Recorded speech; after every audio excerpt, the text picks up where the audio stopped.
Azimut vous présente le Café de la Marine.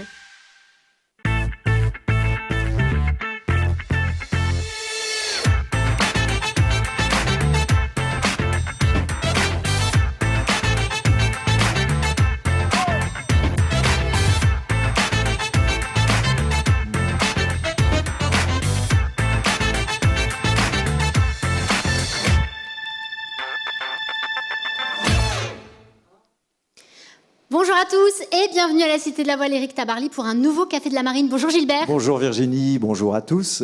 Alors que la ville de Lorient s'apprête à dire au revoir aux marins des Vendée Globe qui, dans quelques jours maintenant, vont convoyer leur bateau vers les Sables d'Olonne, nous allons recevoir 2 des 33 skippers engagés dans ce tour du monde en solitaire. 2 compétiteurs qui n'ont rien laissé au hasard dans leur préparation et qui, malgré leur statut de bisu, ont bien l'intention de truster les premières places de cette course légendaire. Marin et architecte, le premier à briller en Figaro avant de s'élancer sur le circuit IMOCA où il a fait une entrée fracassante en remportant la Transat Jacques Vabre en 2019. Doté d'un redoutable 60 pieds dernière génération, il a rapidement affiché ses ambitions et fait clairement partie des favoris de ce Vendée Globe. À ses côtés, un autre marin, très féru de technologie, doté d'un sens marin aiguisé. La passion du large est vraiment inscrite dans son ADN. Et si lui aussi s'attaquera à cet Everest pour la première fois, il compte déjà dans son sillage un trophée Jules Verne et 2 Ocean Race. À la barre d'un bateau certes plus ancien mais subtilement optimisé, il aura de sérieux atouts à faire valoir dans ce marathon autour du globe. Charlie Dalin et Kevin Escoffier sont avec nous. On les accueille.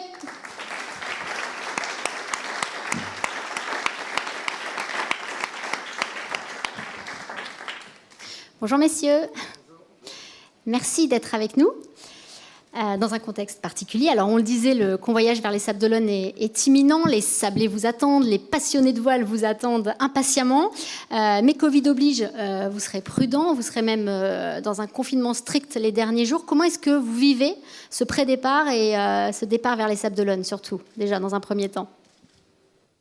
Bah, écoute, on est encore en train de, dans mon cas, encore en train de peaufiner quelques détails. J'étais sur l'avitaillement aujourd'hui, on navigue encore demain et on va convoyer jeudi matin pour les Sables d'Olonne. Donc je le vis très très bien pour le moment.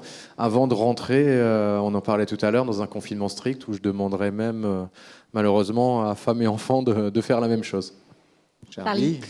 Oui, un peu pareil, c'est les derniers préparatifs. Là, l'avitaillement bat son plein. Je prépare aussi mes petites affaires aussi, mais je prépare mon sac de voyage avant la course. Voilà, c'est ça, les dernières lessives, voilà, pour aussi avoir un équipement complet, mais pas emporter trop de choses non plus. Trouver le bon équilibre. En termes de navigation, il nous en reste une seule avant le convoyage. Nous, on naviguera samedi et on partira, donc, je pense, vendredi matin pour les Sables d'Olonne. Avec la nécessité d'être là vendredi soir, hein, c'est ça, vendredi 18h, 19h 19h. Ouais, là, il y a une marée en fait. Les horaires sont un peu calés sur la marée. Alors Kevin, vous vous êtes fait récemment quand même une frayeur, il y a 15 jours, avec une rencontre avec un ovni. Plus de peur que de mal, même si quand même les équipiers ont été un peu blessés. Et puis ça rappelle tout simplement la dangerosité de ces bateaux et du plan d'eau, du terrain de jeu. Ouais, c'est ça, c'est le terrain de jeu, c'est ce que je disais. Il y a encore dans notre sport, on essaie de mettre toutes les chances de notre côté. On a parlé dernièrement du système Oscar, qui a une caméra de tête de mât pour ce qui est, on va dire, en surface. J'ai également installé cet été un pinger sur le bulbe à ultrasons qui est censé un petit peu écarter mammifères et cétacés pour à la fois éviter d'abîmer nos bateaux et puis pour éviter de les abîmer eux. Et là, j'ai tapé quelque chose avec le bulbe, on ne sait pas quoi, ce qui nous a fait on était en entraînement avec à Port-la-Forêt avec les IMOCA et c'est vrai que ça a fait un arrêt brutal qui a blessé un arrêt buffet dans le milieu, quoi. Ouais, arrêt buffet ou planté, enfin bon, il y a pas mal de dénominations et Loïc Féquet et Damien Leclerc qui étaient à bord ont y ont laissé une dent et une commotion cérébrale où Damien se rappelle plus trop de rien. Mais bon, ça va, les deux vont mieux et le bateau, on a fait plus de peur que de mal. C'est que la structure secondaire. On a quand même sorti le bateau parce qu'avec une échéance comme le Vendée Globe, il faut s'assurer que tout soit en bon état. On a sorti le bateau, réparé les petits soucis composites qui ont été engendrés par ce choc. Et puis on est reparti. Mais voilà, il reste dans notre sport une part de fatalité. Et Charlie, toi, quelle est aussi ton approche, tu vois, sur Apivia? Est-ce que vous êtes déjà fait peur?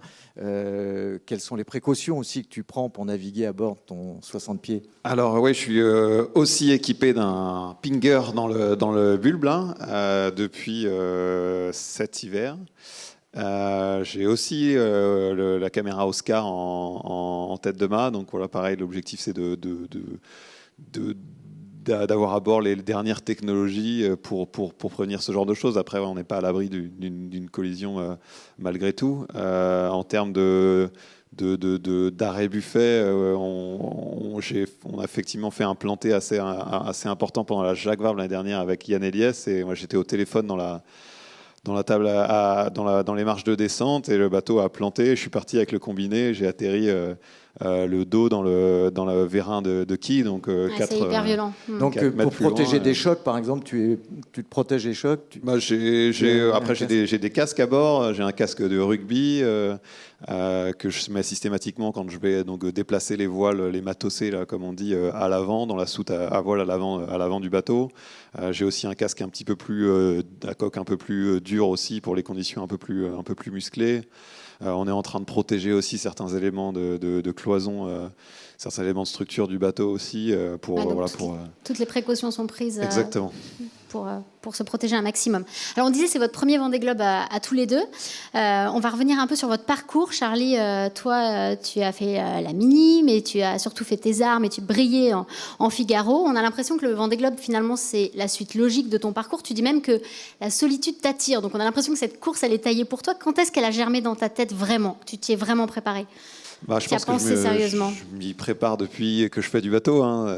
Donc, c'est l'expérience d'une vie dont on a besoin pour faire un Vendée Globe. Après, j'ai vraiment toujours été attiré par le solitaire. Même quand je faisais du 420, j'aimais bien laisser mon équipier de temps en temps sur le Zodiac de l'entraîneur et aller faire un petit tour tout seul, faire du trapèze, rallonger mon stick avec le tangon pour pouvoir faire du trapèze. Le solitaire, ça a toujours été la chose qui m'attirait le plus dans la voile, et je pense que du coup le Vendée Globe, c'est quand même la course ultime pour les marins solitaires. Et donc, c'est vraiment un rêve que je nourris, mais je ne sais pas depuis combien de temps, mais depuis longtemps. Alors toi, Kevin, tu as déjà plusieurs tours du monde dans ton sillage, en équipage. Parallèlement, tu as aussi participé à 2 campagnes de Vendée Globe aux côtés d'Armel Lecléache au sein du team Banque Populaire. Mais comme, a priori, ce n'était pas une priorité, ça ne semblait pas du moins une priorité dans ton plan de carrière. Alors comment tu as basculé dans cette aventure ? J'avais aussi participé à la construction du bateau de Vincent Rioux, un plan phare. Exact, il y a très longtemps. C'est ça, c'était pour le Vendée Globe 2008. 2008 qui a gagné Michel Desjoyaux. Il démate en récupérant Jean Le Cam au Cap-Horn. Et moi, ma priorité, c'était de faire de la course au large, c'était aussi de dessiner des bateaux, parce que techniquement, je suis vraiment passionné par le dessin de ces bateaux-là, et j'ai eu la chance de pouvoir les dessiner et naviguer dessus. Et j'étais aussi passionné par le fait de pouvoir utiliser un bateau, une machine à 100%. Et pour ça, l'équipage, je trouvais que c'était la solution pour pouvoir être tout le temps à 100% sur un bateau.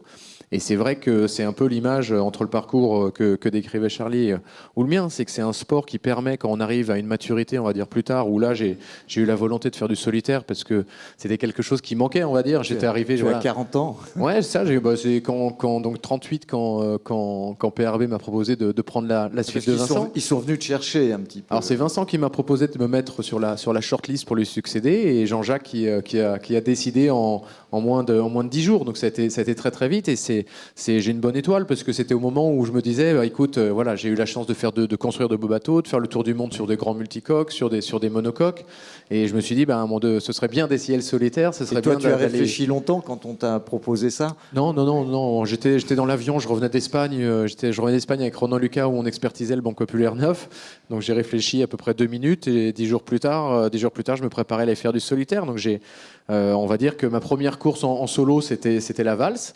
Donc j'ai eu un an et demi avant le Vendée Globe pour pouvoir me faire au solitaire, et donc j'ai tout mis en œuvre, parce que c'est vrai qu'en termes d'expérience au large, j'en ai au moins autant que certains, et donc du coup ce qui me manquait c'était cette pratique du solitaire, et j'ai tout mis en œuvre pour pouvoir axer ma préparation sur ce niveau-là, c'est-à-dire préparation en prise de décision, en navigation et utilisation du bateau en solitaire, même si les manœuvres me faisaient pas trop peur, parce que sur la Volvo j'en ai fait quelques-unes en tant que numéro 1. Charlie, toi aussi tu as travaillé avec Armel Leclerc et puis surtout avec Yann Eliès, hein, tu étais même son skipper remplaçant pour le dernier Vendée Globe. Tu as vécu la préparation, l'intérieur d'un Vendée Globe, les frissons du chenal. Qu'est-ce que cet accompagnement t'a apporté dans ta propre préparation, toi, à ton Vendée Globe? C'est sûr que j'ai pu voir, accompagner Yann sur ses. Je pouvais pas être plus proche que ça, hein. Vraiment, j'ai été au briefing, à tous les briefings avec lui. Voilà, à l'époque, on avait des briefings en physique, sans masque. Sans masque. Et donc j'ai fait tous les briefings avec lui. C'est moi qui barrais le bateau quand on est sorti du chenal. J'ai sauté du bateau à 4 minutes 30 du départ. Donc voilà, je pouvais pas être plus proche de ça. J'ai aussi vu lui dans quel état d'esprit, son état d'esprit évoluer aussi. Justement les derniers jours avant le départ, les émotions la pression par un peu lesquelles il passe montée, aussi, et voilà, c'était intéressant de vivre ça.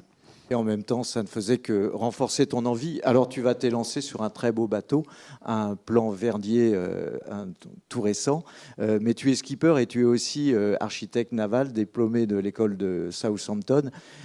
Sur quel point, finalement, tu as apporté ta griffe sur ce bateau, dans la conception de ce bateau? J'étais beaucoup impliqué dans cette conception. Alors, déjà, en tant que marin, il y a peu de marins qui ont la chance d'avoir un bateau construit pour eux dans leur carrière, dans tous les marins professionnels. Et ceux qui ont cette chance, on ne construit pas 10 bateaux dans sa vie. Et en plus, en tant qu'architecte naval de formation, c'était une opportunité géniale, de pouvoir avoir justement apporté ma pierre à l'édifice, on va dire, de proposer des choses. J'étais vraiment proactif dans tout ce qu'on a fait. C'est moi qui ai poussé pour le cockpit fermé. Le cockpit, la casquette fermée, la cabane, la disposition des winches, c'est moi qui ai proposé cette solution-là. Voilà, il y a d'autres choses aussi qui ne sont pas visibles de l'extérieur. Donc voilà, je suis assez fier de certaines visées soient arrivées sur le bateau. Après, il n'y avait pas de fierté. Si un membre de l'équipe proposait une solution meilleure que la mienne, il n'y avait aucun problème. Moi, l'objectif, c'était que Apivia soit le meilleur bateau possible. Et justement, en quelques mots, les atouts d'Apivia. Je pense que c'est un bateau qui est polyvalent, qui a la vitesse facile, entre guillemets, que je connais aussi très bien, en ayant aussi été vraiment extrêmement impliqué dans la conception. Je pense que c'est un bateau qui, jusqu'à aujourd'hui, s'est prouvé fiable, qui est un bateau qui est bien né. On a eu vraiment, je touche du bois, mais très peu de problèmes techniques avec le bateau, ça nous a permis de faire énormément de milles depuis sa mise à l'eau. On doit être pas loin des 20 000 milles de parcourus depuis qu'on a mis le bateau à l'eau. Donc, il est prêt. Et toi aussi. J'espère. Kevin, ton bateau a été conçu pour le Vendée 2012-2013. Il a été mis à l'eau en 2010, mais il a été très largement optimisé. C'est un bateau aussi qui était très bien né. Alors, il y a eu 2 abandons sur le Vendée, mais il a quand même gagné 2 Transat Jacques Vabre. Quels sont, toi, les aspects que tu apprécies le plus sur ce bateau-là? En quoi est-ce qu'il t'a séduit et quels sont ses atouts? En fait, c'est un bateau, je pense, qui était parfait pour pouvoir commencer le solitaire, parce que c'est un bateau qui est assez fin dans le sens, pas forcément ses formes, mais c'est un bateau qui a peu de surface mouillée, qui a des appendices qui traînent très peu d'eau, que ce soit la quille, puisque c'est pas une quille monotype, ou les foils. Après, voilà, c'est un bateau où il faut faire attention aussi de pas aller le surexploiter, parce que c'est vrai que c'est une carène qui était déjà légère à l'époque quand il a été mis à l'eau, et le fait de l'avoir boosté, pas mal, exactement, on a continué à le renforcer, parce que c'est une plateforme en fait qui a été boostée par les foils, donc ça rajoute à la fois de la puissance et de la vitesse, et ça demande un petit peu de kilos de carbone en plus pour que ça puisse faire des milles. Mais on a essayé de continuer à l'optimiser. On a travaillé sur le gréement, on a travaillé sur les appendices. On a vu que le bateau est plus performant. Maintenant, forcément, c'est un peu plus compliqué de suivre que les développements sur les bateaux neufs, qui avaient beaucoup plus de marge de progression depuis la Jacques Vabre. Et en même temps, ce bateau-là, donc ta prise en main, elle s'est faite là en 2 ans, et on sent qu'il y a vraiment une fusion qui s'est faite. Tu parles beaucoup de ce bateau aussi, tu le personnalises, tu dis qu'il faut prendre soin de lui, que ce sera vraiment ton objectif aussi sur ce Vendée Globe. En quoi ta formation d'ingénieur t'a aidé aussi à le prendre en main plus rapidement peut-être qu'un skipper qui n'aurait pas cette formation-là et ce parcours? Alors, je pense déjà que c'est aussi pour ça que Vincent m'a mis sur la shortlist, parce qu'il savait que pour reprendre ce type de projet avec des bateaux techniques et dans des teams où on va dire, moins de moyens humains pour pouvoir travailler dans chaque domaine, il fallait vite le comprendre, vite savoir ce qu'il fallait renforcer. Il y avait eu des soucis récurrents sur le Veranki, que du coup j'ai redessiné une pièce de Veranki en arrivant sur le bateau. Et c'est vrai que le bateau, du coup je l'ai récupéré en août de l'année dernière, donc ça fait un an et 3 mois. Et c'est vrai qu'à la fois mon parcours d'ingénieur, mais c'est surtout le parcours d'ingénieur et l'expérience depuis. J'ai eu la chance de construire des IMOCA, la chance de faire des ultimes, et donc de voir un petit peu quelles pièces devaient être renforcées, la façon dont ça devait être renforcé pour aller vite. Et les contacts que j'avais également m'ont permis de pouvoir faire ça rapidement et terminer toutes les courses jusqu'ici. J'en suis très content. Alors Charlie, toi, ton bateau, il avait été mis à l'eau à l'été 2019 et dans la foulée, tu avais remporté la Transat Jacques Vabre, tu étais associé à Yann Eliès. C'est forcément bon pour la confiance. Tu l'as dit tout à l'heure, tu as fait près de 20 000, ça veut dire que tu as eu une année pour préparer ce Vendée Globe. Est-ce que tu es satisfait du timing et de ta préparation ? Oui, c'est sûr que le timing a été forcément un petit peu modifié suite à la crise sanitaire. On devait faire 2 transats en solitaire à la base. Qui ont été annulés. Voilà, oui. qui ont été annulés. Donc ça a été remplacé, comme l'a dit Kevin tout à l'heure, par la Vendée Arctique Les Sables, donc une boucle dans l'Atlantique entre l'Islande et les Açores. Pour moi, c'était important qu'il y ait au moins une course en solitaire. J'avais jamais, jusqu'à présent, j'avais plusieurs courses en double en IMOCA, mais jamais de course en solitaire, beaucoup sur d'autres supports. Mais c'était, voilà, cette course m'a permis de vraiment me tester en solitaire, en course sur ce bateau. Et c'était une étape importante. J'ai été quand même rentré en solitaire de la Transat Jacques Vabre, justement, de Salvador jusqu'aux Açores. Mais c'était pas une course, quoi. C'est un convoyage, et de faire cette course, c'était important. Après, aujourd'hui, je me sens... au final, forcément, on a perdu du temps. Il a fallu faire autant de choses sur un délai, sur un timing plus court. Mais au final, je n'ai pas le sentiment que ça nous ait si impacté que ça dans notre niveau de préparation. Alors Kevin, tu le disais, tu es fier quand même de ta première saison. Il y a de quoi, hein, tu as terminé les courses, tu as fait 2e du Fastnet, 2e de la Transat Jacques Vabre aussi avec Nicolas Lunden, donc des super résultats. On sent vraiment que ce couple Escoffier-PRB, là, il est dans le match, et il y a de la confiance aussi. Ouais, j'espère. Je suis avant tout compétiteur, donc l'idée, c'est même si l'idée c'était de venir faire du solitaire et de pas être ridicule, l'idée c'était d'être dans le match et d'être compétiteur. Donc même là, sur la valse, j'ai réussi à naviguer, je pense, d'une façon qui était plutôt satisfaisante, en naviguant au contact même de bateaux plus rapides que moi au début, parce qu'il y avait un peu de vent fort, donc c'était plus simple de rester au contact quand les bateaux très rapides saturent un petit peu. Sur l'azimut, c'était pas trop mal non plus, donc écoute, je suis content. En tout cas, j'ai pas de regrets. C'est-à-dire, j'ai tout donné. J'ai fait tout le temps de navigation que je pouvais en solitaire, tous les entraînements à Port-Laf, retour également de Bahia jusqu'à Lorient en solo pour prendre des milles. Et puis voilà, je veux dire, les données étaient les mêmes pour tout le monde. Hein. L'année, elle a été la même pour tout le monde. Le nombre de courses aussi, le nombre de milles possibles également. Le bateau, comme disait Charlie, c'est très important d'avoir un bateau à peu près fiable pour pouvoir faire des milles et engranger de l'expérience et de la confiance. Et donc, je pars sans regret sur le Vendée Globe. On aura tout donné et bien travaillé, ainsi que l'équipe qui est avec moi, parce que je leur ai demandé beaucoup d'heures pour en arriver là. Mais dans une interview, tu disais, où on t'interrogeait sur les bateaux neufs, tu disais que celui qui te faisait le plus envie, c'était Apivia, peut-être plus que Charal ou que Hugo Boss. C'est toujours vrai ? Ouais, c'est toujours vrai. Je le dis pas parce que Charlie est là. Aujourd'hui, Apivia, c'est le bateau le plus polyvalent. Il va bien à toutes les allures. Ils ont su s'entourer d'une belle équipe technique, de personnes compétentes également pour développer le bateau et le mettre au point. Donc aujourd'hui, voilà, non, c'est un très beau bateau. C'est un très beau bateau, bien polyvalent. Après, voilà, il était devant sur la Jacques Vabre. On était en contact sur l'azimut. Et, tu as fait 2e sur la Jacques Vabre. Non, mais voilà, c'est un bateau polyvalent. Après, moi, ça reste de la régate. Et en tout cas, je donnerai tout. Je ne vais pas surexploiter mon bateau, ça ne sert à rien. Je sais qu'ils sont plus rapides que moi à certaines allures, il faudra l'accepter. Par contre, si j'ai des cartes à jouer, s'il y a un petit peu de près, s'il y a un petit peu de molle, s'il y a des transitions, j'essaierai d'être là. On va en parler justement de vos objectifs. Juste un dernier mot sur cette préparation-là. PRB ne fait pas partie forcément des grosses écuries. Tu es très polyvalent. Tu disais l'importance de beaucoup naviguer, mais tu as été beaucoup aussi à terre. Tu étais sur tous les fronts. Donc cette polyvalence, c'est un atout. Mais est-ce que c'est pas pénalisant aussi parfois de ne pas se concentrer seulement sur le sportif ? Ah mais bien sûr, c'est certain, mais j'ai envie de dire qu'il n'y a pas le choix non plus. C'est que la seule solution, c'est de travailler. Donc j'ai toujours fait comme ça. Je pense qu'il n'y a pas d'alternative au travail sur des plannings qui sont aussi courts que ça. Je pense que même ceux qui sont les gros teams, je ne pense pas que Charlie est chômé non plus. Et voilà, faut faire les choses. Des projets comme ça, c'est que tous les 4 ans, on m'offre l'opportunité de montrer ce que je sais faire en solitaire, et j'ai pas envie de louper cette opportunité-là. Donc voilà, faut tout donner sur un an et demi. J'arrive quand même, j'ai pris un peu de temps pour pouvoir me reposer, faire du sport, être prêt, et je serai prêt le 8 novembre. Il a l'air serein. Mais toi, Charlie, tu as préparé ce Vendée Globe au sein de l'écurie Merconcept de François Gabard. Donc tu as bénéficié aussi de son expérience et puis de cette équipe très staffée. C'est plus confortable peut-être. J'ai une très belle équipe là, au sein de Merconcept. Il y a beaucoup d'expérience dans cette entreprise. C'est beaucoup de bateaux construits. C'est chez Antoine Caraz, là, mon directeur technique, qui a, comme tout le reste de l'équipe d'ailleurs, qui sont extrêmement impliqués. Voilà, c'est des bateaux qui demandent beaucoup d'heures de travail à terre. Et voilà, je suis extrêmement bien entouré. Aussi, il y a Pascal Bidégory là, qui est là d'ailleurs dans la salle. On l'a vu arriver discrètement. qui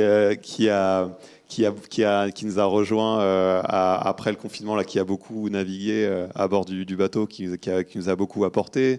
Voilà, François est venu à naviguer aussi à bord. Il m'a apporté aussi pas mal de choses. Et en fait, je me prépare pour des mers du Sud que je connais pas, contrairement à Kevin qui les a traversées le terrain de jeu un peu. Voilà, oui. Déjà plusieurs fois, plusieurs reprises. Voilà, moi, je me prépare pour pour quelque chose que je connais pas quelque part, quoi. C'est mer du Sud, donc il y a pas mal d'inconnus à ce niveau-là.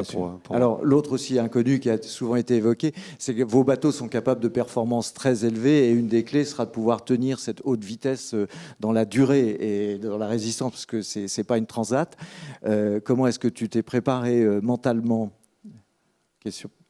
Oui, c'est sûr que... Pardon, tu voulais poser la question non. Pour les deux d'ailleurs, parce que Kevin travaille aussi avec un préparateur. Mais toi, comment tu t'es préparé à ça?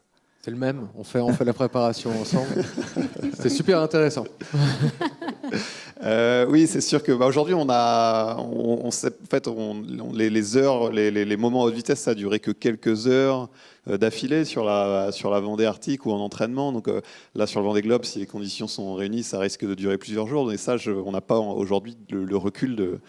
On ne va pas partir en mode Figaro, quoi. Il va falloir... Non, c'est sûr. C'est sûr. Ça peu importe les conditions, mais voilà, c'est vrai qu'on a un petit peu d'inconnu à ce niveau-là. On a beaucoup travaillé sur l'ergonomie à bord, sur les solutions de sommeil aussi à bord. Oui, un des gros enjeux sur ce Vendée, ça sera avec ces bateaux, ça sera d'avoir un sommeil de qualité, quoi. Et on travaille beaucoup là-dessus.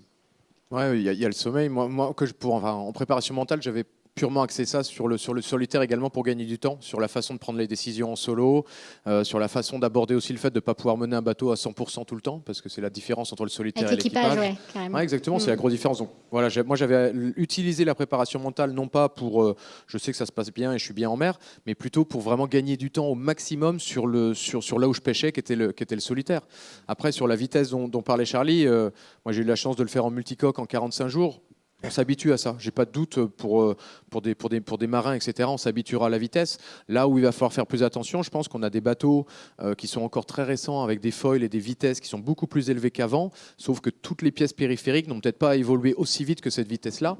Et c'est vrai qu'il y a un point d'interrogation encore pour moi techniquement sur ces bateaux, sur la capacité de faire, on va dire, 2 mois ou un peu plus avec des charges et des vitesses qui ont évolué. Donc ça, il va falloir avoir l'oreille mécanique et on verra ce que ça donne. En tout cas, Alexis Landais, avec qui tu travailles, dit que tu es solide, très physique et dur au mal. Donc on imagine il est encore plus que moi. Je ne sais pas si tu l'as vu, mais c'est un ancien judoka. Donc...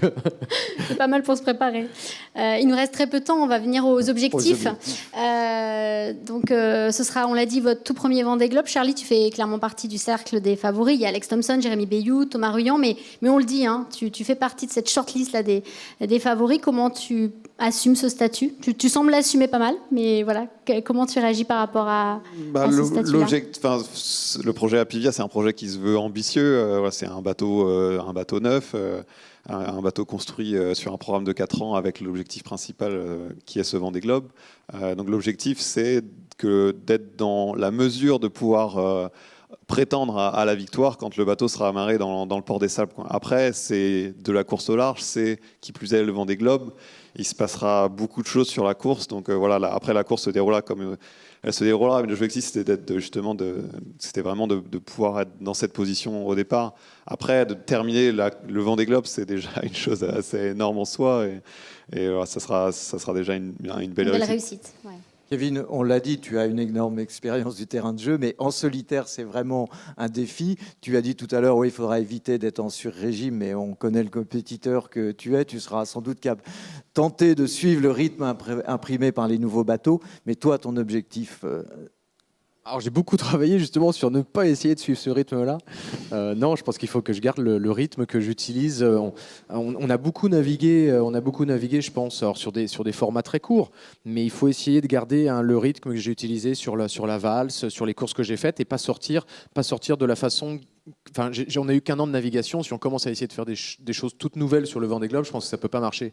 Il faut rester dans les réglages sur lesquels on a essayer de placer le curseur au bon endroit. Ouais, exactement. Mais placer le curseur là où on l'a placé depuis un an et où on a vu que le bateau pouvait tenir ça sans trop casser.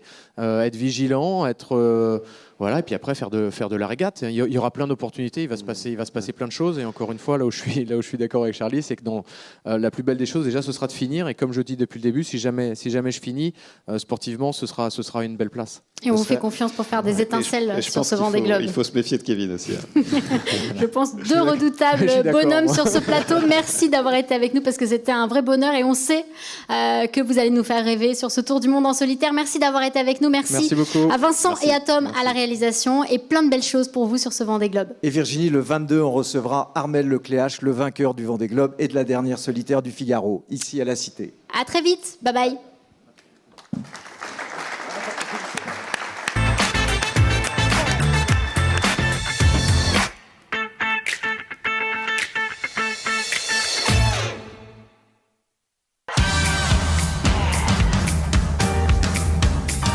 Azimut vous a présenté le Café de la Marine.